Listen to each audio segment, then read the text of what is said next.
Part 2 ഇന്ന് പോയി കണ്ടു. നേരത്തെ പരസ്യം വന്നിട്ടുള്ളത് പാർട്ട് 1നും പാർട്ട് 1 എല്ലാം ഹിന്ദിയിൽ മാത്രം റിലീസ് ചെയ്തിരുന്നു. പാർട്ട് 2വിനും മലയാളം വേർഷൻ ഉണ്ട്, തമിഴ് വേർഷൻ ഉണ്ട്, എല്ലാ ലാംഗ്വേജിലും ഉള്ളതായിട്ടാണ് കാണിച്ചത്. ഇപ്പോൾ തമിഴ്നാട്ടിൽ തമിഴ് വേർഷൻ ഇറങ്ങിയിട്ടുണ്ട്. കേരളത്തെ സംബന്ധിച്ച് ഒരു പ്രത്യേകതയുണ്ട്, മലയാളം വേർഷന്റെ ആവശ്യമില്ല. സാറ്റലൈറ്റ് വരുമ്പോഴത്തേക്കും ഓൺലൈൻ പോകുമ്പോഴത്തേക്കും അത് കുഴപ്പമില്ല. തിയേറ്ററിൽ മലയാള വേർഷന്റെ ആവശ്യമില്ല. കാരണം മലയാള വേർഷൻ ഇട്ടിട്ട് ടിക്കറ്റ് ബുക്കിംഗ് നോക്കിയാൽ നിങ്ങൾക്കറിയാം, ഒറ്റ ടിക്കറ്റ് പോലും വിറ്റുപോയിട്ടില്ല.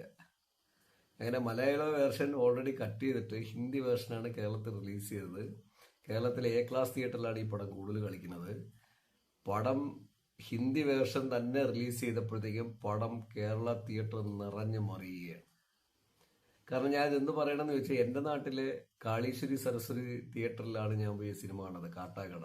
അത് റൂറലാണ്, മീൻസ് സിറ്റി ബേസ് ചെയ്ത് പറഞ്ഞാൽ റൂറലാണ്. പക്ഷെ നമ്മള് ഇന്ത്യയുടെ പല സംസ്ഥാനങ്ങൾ വഴി യാത്ര ചെയ്ത് കഴിഞ്ഞാൽ അവിടുത്തെ സിറ്റികളെന്ന് പറയുന്ന സ്ഥലം വെച്ച് നോക്കിക്കഴിഞ്ഞാൽ അതിനേക്കാളും വലിയ സിറ്റിയാണ് ഇവിടെ.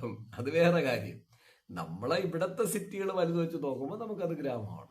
പക്ഷെ നമ്മൾ ഇന്ത്യയുടെ പല സ്റ്റേറ്റ് വഴി യാത്ര ചെയ്യുമ്പോൾ, സ്റ്റേറ്റുകളെയൊന്നും പറയണില്ല, ആ സ്റ്റേറ്റുകൾ വഴി യാത്ര ചെയ്യുമ്പോൾ അവിടെ സിറ്റി എന്ന് പറയുന്ന എല്ലാം തന്നെ കേരളത്തിലെ കുഞ്ഞു കുഞ്ഞു ഗ്രാമങ്ങളുടെ അവസ്ഥയാണ്. ഇവിടെയൊക്കെ കുഞ്ഞു കുഞ്ഞു ഗ്രാമങ്ങൾ പോലും വലിയ സിറ്റികളാണ് കേരളത്തിന്റെ. അതുകൊണ്ട് തന്നെയാണ് പ്രേക്ഷകർക്ക് ഞാൻ പറയുന്നത്, നമുക്ക് സബ്സിഡി ഒന്നും കേരളത്തിന് അനുവദിച്ച് കിട്ടൂല പെട്ടെന്ന്. ഓൾറെഡി നിങ്ങൾക്ക് എക്സാമ്പിൾ പറയാം, മണ്ണെണ്ണയൊക്കെ കട്ട് ചെയ്ത് പോയില്ലേ. കാരണം കേരളം ഓൾറെഡി എസ്റ്റാബ്ലിഷ്ഡ് ആണ്. അതായത് അത് എങ്ങനെ കണക്കാക്കുന്നു എന്ന് ഞാൻ പ്രേക്ഷകർക്ക് ദുരന്തർ സിനിമയ്ക്കൊപ്പം പറയുകയാണ്. അതായത് എത്ര ഒരു നാട്ടിൽ എത്ര വീടുണ്ട്, ആ വീടെല്ലാം വൈദ്യുതിവൽക്കരിച്ചിട്ടുണ്ടോ? ഒന്ന്, ഇത്രയും വീടുകളിലൊക്കെ ഗ്യാസ് കണക്ഷൻ എത്തിയിട്ടുണ്ടോ? ഇത്രയും വീടുകളിലൊക്കെ തന്നെയും പൈപ്പ് ലൈൻ എത്തിയിട്ടുണ്ടോ? അതായത് കിണർ വെള്ളം ഉള്ളതും അല്ലാത്ത പൈപ്പ് ലൈൻ എത്തിയിട്ടുണ്ടോ?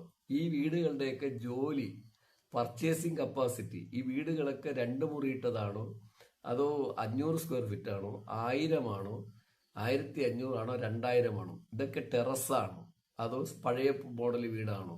അപ്പൊ ഇതൊക്കെ വെച്ച് കേരളത്തെ നമ്മൾ സ്റ്റഡി ചെയ്തിട്ട് ഗവൺമെന്റ് എടുക്കുമ്പോഴത്തേക്കും കേരളത്തിന് യഥാർത്ഥത്തിൽ സബ്സിഡിയുടെ ആവശ്യമില്ല.